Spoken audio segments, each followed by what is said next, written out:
Okay, I'm going to jump right in. When we're talking, Stacy, when we're talking about hospitals, healthcare foundations, and automations, every time this comes up, tribute gifts, it is always the first thing out of people's minds. They ask about tributes. When Razor's Edge made some changes to like Citrix and mail merge and stuff, people went nuts because of tribute gifts. What the heck are people talking about, and how can automation help with that? So everybody on the call probably knows how tedious tributes are, right? The records are a little bit messy, and in order to get the letters out, you have to do kind of a separate process from your usual donor acknowledgement letters. But most of the time, the people signing the letters want to see the thank you letter to the donor and the, the note to the person saying we got this gift in your honor next to each other. So there's really a lot of work involved in making sure those things are all collated and matched up, and that you get the right letters to the right people. It's just really, really tedious. And I'm always the simple guy on these calls because everybody else, even the people listening, probably understood what you said, but I always make sure that I understand.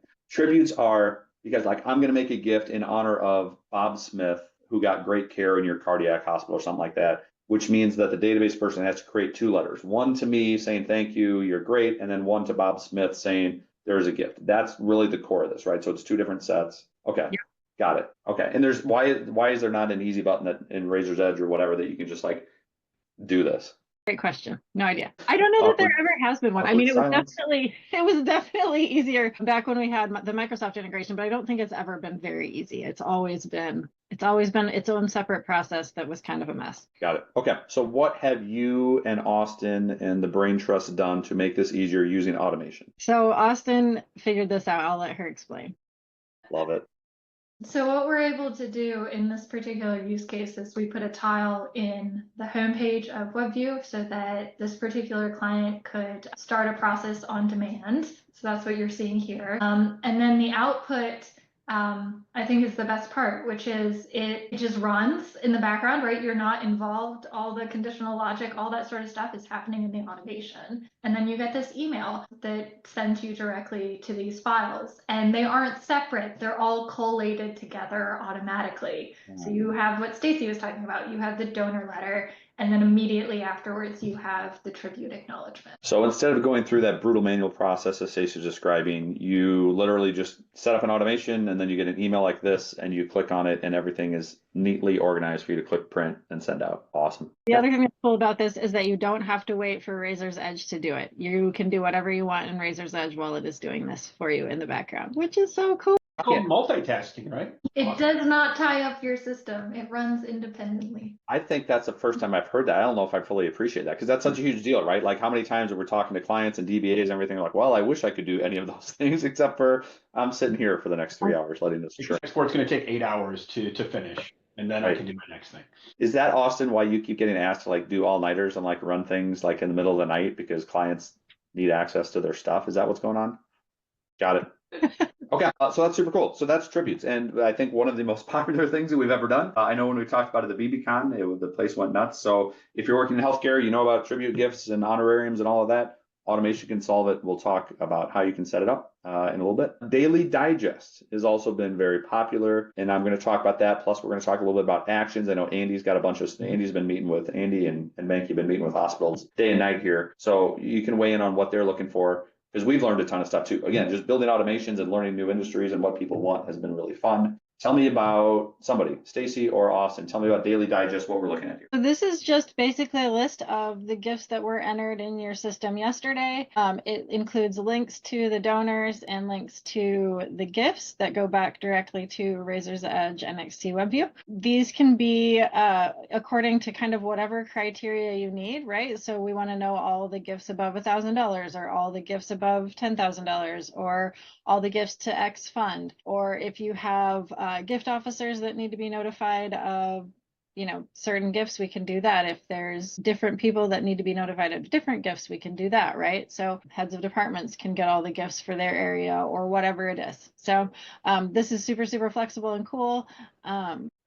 So hypothetically, Stacy, if you're a DBA, database administrator at a healthcare organization, let's say, only hypothetically, that you have a boss or a major gift officer or somebody who does not go in and pull their own stuff from Razor's Edge, but instead it just constantly asks you, give me a list of people who donated, who came in yesterday, who registered for this event. They just constantly are asking you for those things. This would be a solution to that, no? solution to that, there's lots and lots of people that the first thing they do when they get in is they run a list of all the gifts from yesterday, or at the end of the day, they run a list of all the gifts they honored that day and then send it out to everybody. And we can save you all that time back from splitting up those spreadsheets into different emails for different people and all the stuff that you do. This can all happen kind of overnight and save you a bunch of time when you add it all up. Which is, we're big proponents of database administrators and big proponents of database administrators being able to use your time on things that you're really good at, that use that and require a human brain and manipulation and all sorts of the things that you know how to do. We're not big fans of database administrators spending all their time just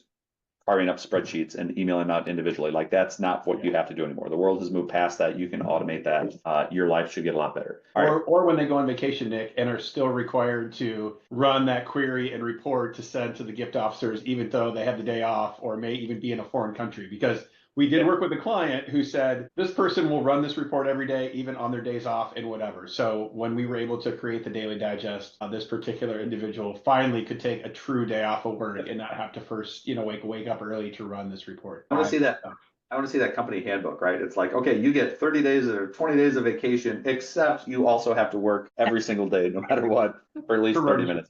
Yes. Okay. So this is cool, right? I imagine I'm a development director. I don't have to bug my database administrator every morning. I get an email and it tells me gifts that came in. What about like stuff like, what are those hyperlinks doing? Can you link it to an action, right? As soon as you built this, people started saying, okay, let's take to the next thing. So what is the next thing off of that daily digest email? The next thing we can do is, if we know we always want to call people when a payment on a pledge comes in and say thank you, right? We can automatically add an action to Razor's Edge, which will, and put a link to it in that email, so that really all the gift officer has to do is click on that link. It'll come to this action and they can click that mark complete button. And in 3 or 4 clicks and a little bit of typing, they can log their call that you've reminded them of, and they didn't have to do anything. They didn't have to go to Razor's Edge and search for the gift. They didn't have to go to Razor's Edge and search for the constituent, right? They had a link, they knew which call they were supposed to make, they make it. It all takes them, 5 minutes instead of 10. And that all can just come from hyperlinks that you're sending right there. Yep. Oh, that's cool. Okay. Andy, what else? So when we started building these out, healthcare specifically, like, always had some questions and ideas that we even hadn't thought of, working with a lot of larger faith-based and museums and things like colleges, universities. So tell me more about like what are healthcare folks doing with this? One of the things that we've seen, so I mean, obviously, being able to notify people of a gift when it comes in, it's important. I spent a lot of time as a major and planned gift officer, so I get that. I was also the guy that like always has the DBA for this stuff and never like got it myself. So thanks for taking the cheap shot there. But what we've seen, particularly in the healthcare organizations, is there are a lot of grants that they receive, right? And so it's not just prompting people like, hey, like this grant came in and like the money came in, but like what happens after you get that grant, right? Like to the granting organization, you might have to do, some sort of like progress report or, reporting back some of those numbers, right? And so to be able to prompt a grant officer, hey, this is coming due, right? Where like the gift is made or you receive it, and then every 30 or 60 or 90 days, prompting you to say, hey, like you have an action coming due, right? So not the day that it's due, but like we could set it to 10 days before, something is coming due, prompt that grant officer to be able to like create the report or, put together what they need and do those things. So it kind of becomes not just a notification tool, but honestly helps you with the project management of some of those grants. And we've seen that healthcare and then, some of the colleges and universities that receive grants as well. But that is something too that organizations that we work with have kind of challenged us to say, hey, like we're taking care of the MGOs, but like we've got these grant people who also could like get some love and attention, and how can you help us, with some of these things? And so we've been able to utilize the tool, to really kind of assist them in that too. Is it true, Stacy, that basically anything you can think of, you can add to this, like action items and like summaries and things like that? Yep, anything that's in Razor's Edge. Awesome. Okay. All right. So these are kind of early days automations that we built, which lots of people are still, it's like mind blowing, like, oh my gosh, I'm going to dive into this. As soon as we built the digest, people are like, okay, let's add actions, which the team did, and it's brilliant. And Andy has all these new solutions that hospitals are looking for. The most common thing we got was, hey, if you're going to send me this list of like people that gave yesterday, and I'm then going to say, I want to send them a little nice heartfelt email saying, hey, thanks for your gift. What if, Stacy, is there a way that you could just write that email for me? That was it's the standard path that every single client, they start with automation, they get to this point of getting the reports, and they're like, well, what if we could go even farther? So here's what the team did, and they're brilliant. It is Stacy and Austin, but it's also Angie and all of our developers that have been working on this. This is single-handedly the most popular automation that is out there, and I'm going to show you actually how it works. So on your screen right now, for all the folks that are attending, scan that, and it should take you to easy.automategenius/health, or just type that in, or if somebody can do me a favor, we'll put it in the chat and make it even easier for you. Go there. And when you fill it out, and if you attended yesterday, you'll notice we have an easy.automategenius.com/faith for examples for faith-based organizations. But I want you to fill it out. Don't just watch on the screen. I want you to fill it out because it's going to send you an email that you can interact with that's going to blow your mind. And you're going to want to share that email with your boss and with your peers at your organization. So I'll give you a second. Go to easy.automategenius.com/health. When you're there, you will see a little form like this with our friend Bill from Kansas City, who's been the guinea pig on almost every automation that we've built. God bless Bill. When you fill it out, you just put in your first name, last name, and your work email. And it's going to automatically send you a link. Not send you a link, it's going to send you an email. That email is going to look like this, okay? But don't just watch on the screen. You're going to want this email again because it works. The magic happens on your own phone, like when you're interacting with it. Let's look at what it sends you, okay? Something is a daily donor report, looks very similar to what we just had on the screen a minute ago, with the exception that you have these beautiful little hyperlinks right here. So on your own phone, where you're doing this, or on your desktop where you just filled it out, click on one of these links. I'm going to click on this gift to the oncology department. And the magical thing that happens is it writes the darn email for me. They make it look easy. It took a ton of brilliant behind the scenes finagling, but this is now where we are. As a development profession, we are now at the point where you can have gifts come in. Anyone that needs to get the announcement of that the gift came in, they can get routed to them. And instead of them having to sit down on their own and write a little personal note, we can draft it for them. And notice where it comes from. This is not from Razor's Edge, NXT email. This is not from MailChimp. This is not a do not reply at whatever.org. This is from you. Whatever native Outlook or Gmail you're using on your phone or computer, it's actually drafting an email to the donor from you. So you can customize it. You can, if you don't know the person, you can delete it. In this case, Leslie, maybe I just saw her yesterday. Our kids play soccer together, and I want to add in something that was cool to see at the soccer game. I just add it in and I send it out. It's pretty darn cool. Andy, do clients like this particular tool? They do. I will tell you again, as a former MGO, this would have been life-changing for me. I probably would have been able to raise millions of dollars more because I would have been able to generate, all these like warm fuzzy emails and those kinds of things. But yeah, it is wildly popular. And the nice thing is, right, it doesn't automatically send it for you. It kind of gives you the ability to say, do I want to individually email all these people, or do I want to email, pick and choose, who I want to do, those kinds of things.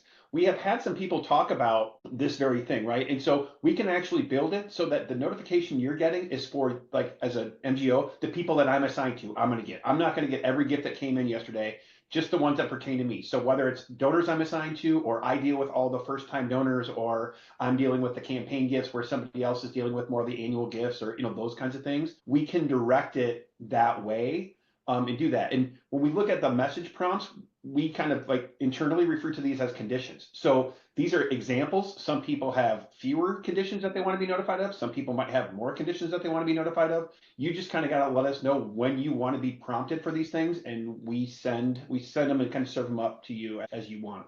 On a platter. And I'm gonna, if people want to know about this, I'm gonna launch a poll just so this, if you want to know if this excites you, which it does, given all the little flashes I'm getting on my phone from all the people emailing already. If this excites you, let us know. We schedule a time to talk to you. We can explain how it all works.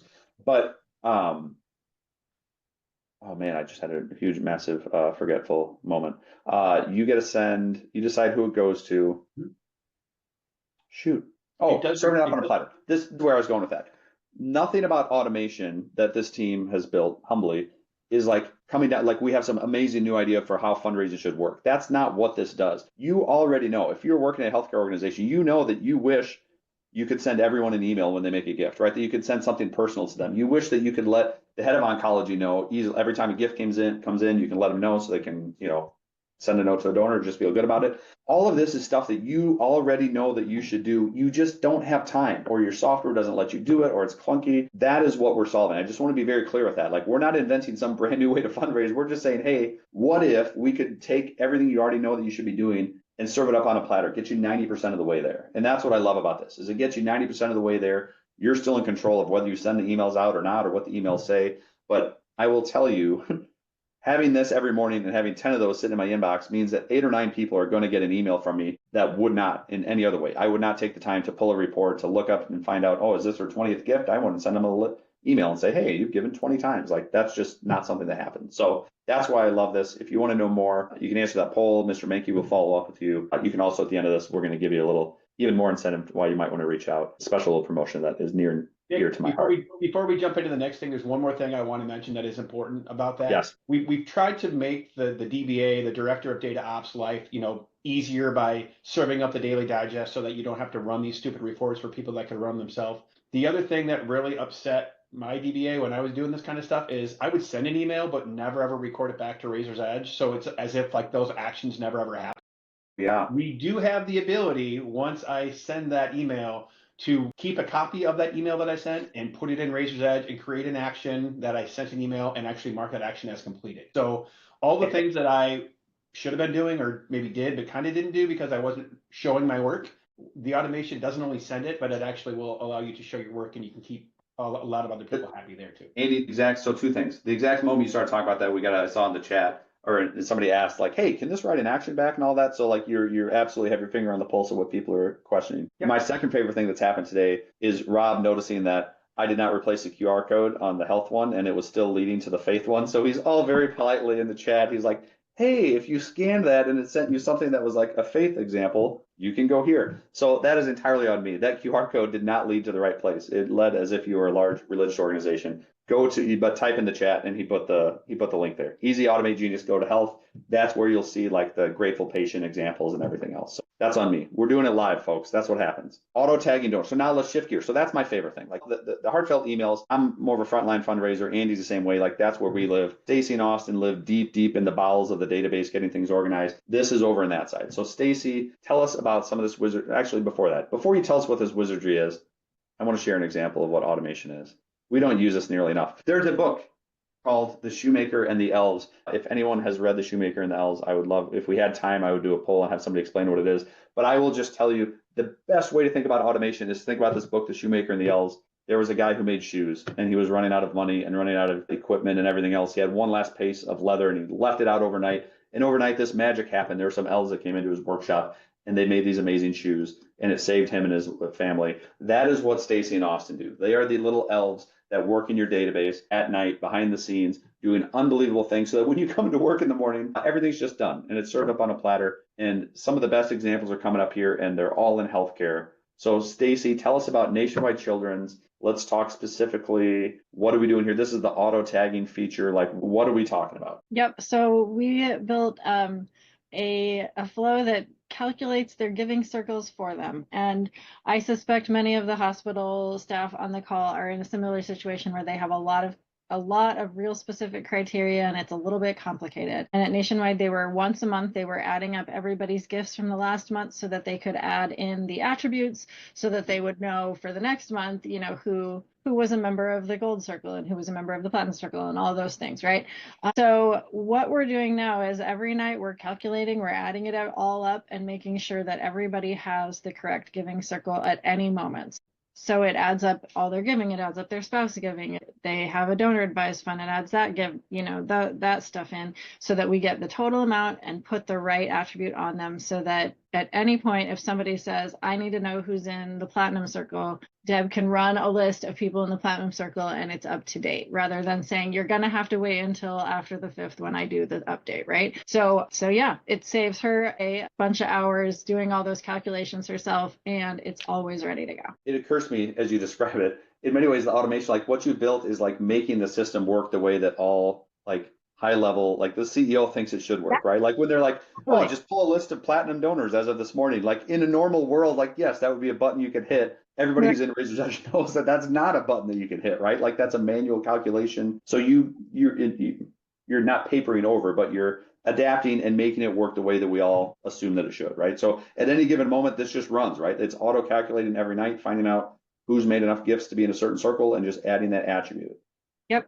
That is so cool. Continuing on with the coolness, what about soft credit stuff? Can you? Yep, soft credits can be included. So in this case, we had a $50,000 soft credit from a donor advised fund that's showing up here, and then we can add that into her giving and it will appear on her record. My goodness. And if another customer says, hey, what about XYZ? Is it likely that we can probably solve it? Probably. So another problem that we kept having at Nationwide especially was merged constituents, right? Because when they would merge constituents, right, they're a gift on this record and a gift on this record, and they weren't, so then it was ending up with the wrong number. So yeah, this actually checks for that too, and and makes sure that if anybody gets merged, those people get recalculated. There's probably anything that you're currently doing by hand now, we can figure out how to automate. Super cool.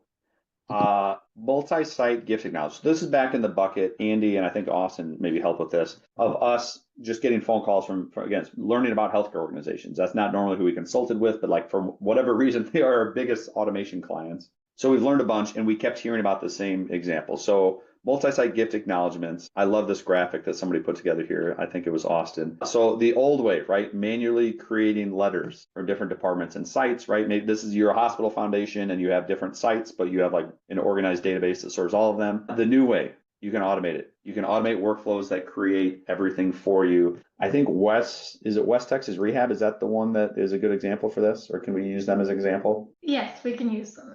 Okay. All right. So what are we talking about? We're talking about multi-site and like the old way of doing everything by hand. Like blow our minds here, Austin, with what you built for these healthcare orgs. So it's really taking the whole process from beginning to end and automating it. So the stuff you do before you pull the letters, the automation can take care of, right? So if you don't acknowledge someone because a gift is less than $5 or appears on an anonymous record or things like that, the flow knows enough to go out and mark those gifts as do not acknowledge. It can also email acknowledgments out, so it can determine delivery method and even letter code.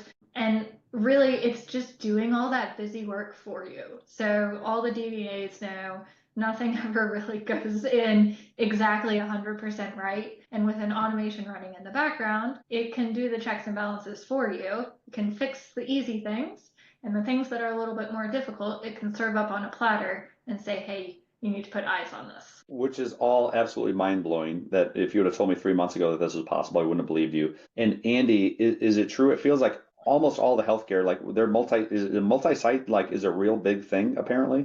Yes, for sure. I mean, it's wild. And part of why we decided to do the webinars that we're doing rather than just kind of trying to mush everything into one, right? Yeah. Like there are kind of unique things that each, I guess, vertical or, whatever we want to call uses. And this is one that, again, more and more healthcare foundations, we're kind of saying, hey, this is the challenge. This is the barrier we're facing. We're trying to figure it out. What can we do? And again, we toss it over to those smart people, Stacy and Austin, who eventually will say yes, but often they're like, yep, no, it's not possible. We can't do it. And then they like noodle on it for like a minute. And then like, actually, what if we tried this? And ultimately can solve a lot of these things. But, for those of you who are kind of new to this and haven't worked with us, we embrace kind of the challenges. So we learn a lot from the conversations we have with you. We'll push you and kind of consult, with you to make sure that you're making the right investment and that you're not buying automations that aren't really going to move the needle for you. But also we embrace people kind of challenging us to say, hey, like, this is the issue we want to solve. Can you solve it? And often we can. Awesome. So Austin, on like the third one there, like I grabbed an example, like when you say it can like fix errors or like, so it can fix common things and then it can alert you, like this flow is just happening, right? It's just happening in the background, gifts are coming in. What is this acknowledgement or what is this email we're looking at here? And we obviously blacked out any personal stuff. Yeah, so this is a great example of sort of like when you merge a letter, those sort of glaringly obvious blank fields, so address, salutation, address, block, that sort of thing. This email falls into that. So this person is missing a salutation and it would make their letter look really weird, right? So it's easier to just fix that first and then merge the letter later. So my job as the DBA changes from grinding through all of these stupid one-off exceptions and fixing things and filling blanks nonstop to letting an automation hack away at it and just alert me if there's something weird that I need to address. Absolutely. Oh, that's super cool. Okay. And then you said, Austin, you can trigger a couple different things, right? So you can trigger this flow. So gifts come in and really the sky's the limit on what you want automations to do once a gift comes in. But you can, I guess, walk us through this. So like email wise, like what are the options? Gifts come in and you have what can happen then? if someone has a valid email, right, a donor, the automation can send an email directly to them that includes an attachment, the letter itself, or it can put it in the body of the email. It's like so many options during this. If, say, someone's a major donor, right, like it's $25,000 or more gift, and you want it to come from your CEO, we can do that. If you don't want it to be automatic, you want it to be a draft, so your CEO can add a little extra note to it, we can do that too. So yeah, lots and lots of possibilities there. So that's for people that have emails. If they don't have an email, you can generate letters, just like people are doing largely by hand right now. Yes, I would say between the email and like the mail merge letters, those are probably our two most popular, but more often than not, they're used in conjunction with each other. Yep, I like that. And then what about, why would you ever just create a data file out of this? There are some orgs that just have an absurd amount of gifts coming in. And, Good problem to have. let's say, 20% of your system has an email, so great, send those via email. But the other 80%, if that's thousands per week, then maybe that's, it's not really sufficient enough on your time to be able to stuff and mail all those letters. So some people elect to have that final output be a data file that can be sent to a print house. And the best part about that is we can customize that completely to your printer's preferences. So it just flows seamlessly. Love it. Yeah. And letters, again, this is where the multi-state came up. Like, I just remember being on some of those meetings where clients are like, wait, you can do this? Like, you can put a different letter or like a different signature and different logo and stuff together, like based on whether they gave to the, the hospital in Council Bluffs or the one in Omaha or, the other one in like the Methodist Health Foundation. Like, all of that is possible, right? You can do it all. Yes, as long as it's a tracked field in Razor's Edge, we can build a condition off of it. Incredible. And the question on everybody's mind, when you're doing this, can you also go back, right? Can you go back and like note what you were doing inside of Razor's Edge? Yes, and we can do some things that you probably don't have time to do now, which is include an attachment back to the merged letter, as well as, marking it as acknowledged and that sort of thing. Awesome. Okay. And then it spits out however you want it. We use our little Roy Kent example as well. All the options, I won't run through all of these because people can go back and look at them, but I know that people are just asking. So like, again, you can do all the letters in one file, you can split them up, you can do whatever your workflow looks like to fit you. The truth is you can do it. And your life, instead of just grinding through all of the tedious stuff, your life just becomes getting alerted. The little robots do it for you behind the scenes and you just get alerted when it actually needs your brain power to dive in. Okay, speaking of brain power, Stacy Cope broke everybody's minds at bbcon when she showed off this deceased record updater. Why is this important to healthcare foundations and what the heck is it? I love this one so much. So we all have a bunch of things we do to records. Some of us have more than others when somebody is deceased that you need to do to keep them out of mailings and to make sure that you don't call them or, whatever other things, right? So basically all you need to do now is mark deceased and we can have Power Automate go in and check all this stuff and do all the other things for you. And their constituent codes, making sure that they're marked as do not mail, add or remove solicit codes, add or remove constituent codes, change addresses and citations if needed. We can actually even flip your spouses, right? So if you have a primary die and a non-constituent spouse still living, we can flip them so that the living spouse is now the primary and the deceased spouse is now the non-constituent. So basically all that stuff that takes you 1 to 3 minutes per record to do now, you can do in one click.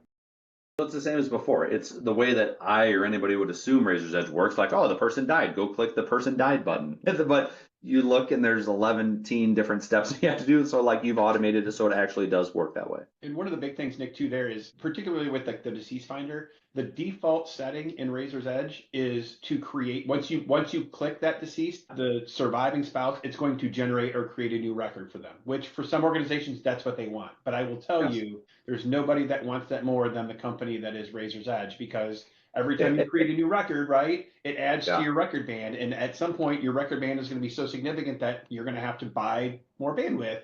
And so this has been a way for us to kind of keep those record bands within a manageable limit for you all. Love it. And on the screen, I just put this in. I love showing just the behind the scenes stuff that Stacey and Austin are doing. So basically, this is what automation work is. It's a series of if-then statements that you just sketch out. And as long as you understand intricately how Razor's Edge works and how your gift process flow happens, you can automate the world, right? Like, it's so cool. And this is real. This has real world results, right? Like I want to share this. So this is Nationwide Children's, right? Many of the organizations we got on here today are similar, right? Big healthcare foundations, national hospitals, regional hospitals. They had a manual process to handle deceased records, right? And they got through about 732 a month. Stacy builds this. Go ahead. Oh, I was going to say they had a big deceased finder run that had a bunch of records, and they were verifying all of them, right, with obits and such to make sure that they didn't accidentally kill someone who was alive, and then doing all of those 11 steps on each of those records. And so it was taking a lot of time, right? So 732 records a month is actually still kind of a lot, right, for that. But then once we automated this process for them, they were able to verify 2,000 records a month, and that is an enormous gain, right? They got anybody on here right now, like your staff is always stretched thin. There's nobody that's overstaffed, right? We have yet to see like a big overstaffed database department, right? In many cases, it's you're doing 80 hours a week. Your boss is expecting you to do 120 hours a week. Like that's kind of how it goes. So stuff like this matters. Phone updater, again, super cool. Seems to be a big deal. Healthcare Foundation, just their data it's built different, right? Like they have different, everybody has similar challenges, but they really have challenges around deceased records, around phones, just because of the nature of how people get into those databases. Austin, I only want to highlight this one because I thought it was so clever the way you did it. What are we talking about? So this is, you have a ton of phone numbers. Let's say I want to run a text to give campaign, or I just need to know which ones are cell phones. Like, what did you come up with to solve this? Yeah, so we have the flow references this table on the left that has states by area code. And we can see here that 315 is a New York area code. This person, let's say, lived in North Carolina. So we know that their phone number is not native to their state, right? And therefore is likely a cell phone. So we were able to sort of compare two data points that already exist in your system and come up with the conclusion that this is a cell phone. And this is not, so in the old days, this would be something you do one time. You're like, oh, I got to go clean all this stuff up. And then you like lock your door and you put on music, you tell everybody not to bother you, and you just grind away to do it all. And then it just continues to devolve from there. This is something that is always running, right? Like it's just always, anytime somebody enters a phone number, it checks and says, actually, that's probably a cell phone, because they don't really, we're not in New York and their phone number is from New York. Yeah, it starts every night at 7 p.m. looking for any phone added today, and it runs it through all 7 of those lists you had on the previous screen, including this one. Bonkers. Okay, so that's a cool thing you do. Again, there's a million other things we could talk about, but I just want to highlight the really amazing stuff. Constituent code, I was so bored by this, and then at BBCon you guys talked about it, and like people were throwing chairs and just like hooting and hollering. So why was I so wrong about this being like the world's most boring automation, and why did people actually like it? WebView has presented a few hiccups for us when it comes to reporting, particularly in Insight Designer or using the native reports, where it only wants to filter based off of the primary constituent code. And this was never a problem before WebView came about and made it one. And so what we're able to do here is resequence your constituent codes for every record in your database as they're added or updated, right? Because so it matters. It's kind of like that, the Gift Society one, right? It always enables your constituent codes to be in the right order all the time. Super cool. Importing data. So this example, this is like you're a healthcare foundation and you do a fun run, and that fun run is run through GiveGab or Give something, or one of the million one cause, or Just Give, or any of the, the billion different other tools that are out there. Or you have a gala event and it's a silent auction, and that's another separate little app, and it's all, you need to bring the data in to find out who bid on what. BidPal is what I'm searching for here. Okay, Magic Lookup folder. What is this, Stacy? Basically what this is it's looking up the data for you. So with the Magic folder, we put a CSV in that has a bunch of people that, came to the auction, right? And we don't have any Razor's Edge data in there. It's just from that other system. So we need to know who's in Razor's Edge and who's not, so we can add them. So basically the folder grabs that data and it looks all those people up in Razor's Edge the same way you would if you were sitting there typing all of these people's names and addresses in. And then it checks for all of these people, and then it'll spit you out kind of whatever output files you need or want. So if we find somebody that has 3 different matches, because there's 3 Stacy Copes in your database and we're not sure which one it is, and we want you to review that. So that'll be in one file. And if there's people we found just one of, we'll say here, we think, this is the only person we found. These are probably good matches. And then we'll send you another file that we're like, we couldn't find anybody at all that matched these people. Just go ahead and import these ones into Razor's Edge. You shouldn't have any duplicates, right? So, and the multiple and single matches will include Razor's Edge IDs in them, so that will make it you know, hopefully a lot easier for you to import or do other updates that way. So yeah. So I'm just thinking how much easier your job gets, right? Like, so you just drop in this folder, like sitting on SharePoint, like it's just literally, it is what it looks like. It's a SharePoint folder. You're just dragging an Excel spreadsheet. You got the spreadsheet from the special event coordinator that says, here's all the people that attended. You're just dragging it into a folder. Awesome. Okay. All right. And we have had a bunch of questions come in. Make sure keep hitting that Q&A button. We're about 2 minutes away from diving into your questions here. There's lots of good ones in there, but keep them coming. All right, so this is kind of like the next evolution. So Magic Folder, blowing people's minds. It's making life so much easier. And now you've even gotten into making this process a WebView tile. What are we talking about here? So it's kind of the same process. It takes, you know, an external data source of some kind that probably isn't matched to Razor's Edge, and we'll look those up. And then we'll, instead of giving them to you in an Excel file, we'll put them into a little page in WebView where you can actually do the review there. For example, we had Nick Pringer in this, you know, in this external data source, and when we looked him up, we found 3 people that we think might be the same guy. So you come here to this page and you can select the one that matches, or if none of them do, you can create a new record. So this will make kind of that review a little bit easier. And then we can, if it's possible, depending on what the third-party system is, we can add the Razor's Edge ID back to that system, so the next time they come to the auction, we'll already know who they are and won't have to do this. And at the very least, we can add their ID from the third party into Razor's Edge as an alias or something, so that we can find these people again. So yeah, tons and tons of possibilities to make your life easier and save you time. So Stacy, we do this a bunch with religious clients. So like imagine a diocese that has a bunch of different parishes and they're getting API like change logs of changes that are happening in parish databases. You're bringing them in this way and clicking and sending stuff back. Theoretically, this could be a hospital foundation that is connecting to BidPal through an API if it exists and being able to go back and forth that way. Yep. Really cool. Okay. This is nuts.